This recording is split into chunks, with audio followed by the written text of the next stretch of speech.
Today we're going to be taking a look at a front shelf with a cutting board for a Pit Boss smoker grill. Unfortunately, this front shelf does not fit our model, so in this video I'll show you what comes in the box, give you an idea of how it's supposed to work if you have the correct model grill, and then give you my honest opinion on the quality of the shelf.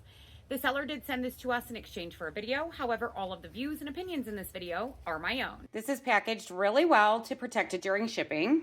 The first step is to put all of these into the holes on the side of the shelf. This does have an odor, so make sure you wash the cutting board as well as this little basket before you use them, because there's a pretty strong odor coming from something in this package.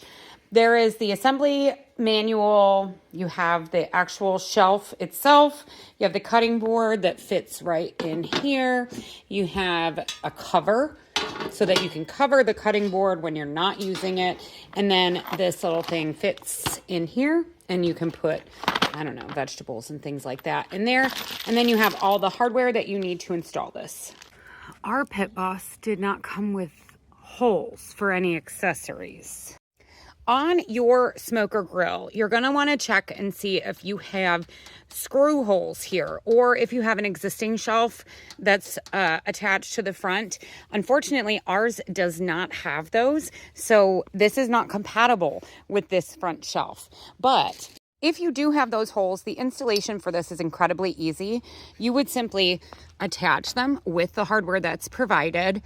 It goes up like this. And then you attach these pieces to allow you to fold it down. So this would fold down. That way you don't have to have it in your space while you're actually cooking. You can use it as a prep station. And it comes with these nice heavy duty pins that you can use to hang utensils.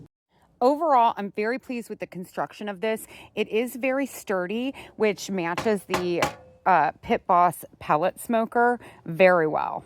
So it would essentially look like this if we drill this into the grill, but I'm not going to do that. If you're looking for a front prep station for your Pit Boss grill and you do have the attachment holes for accessories, this is a really great option.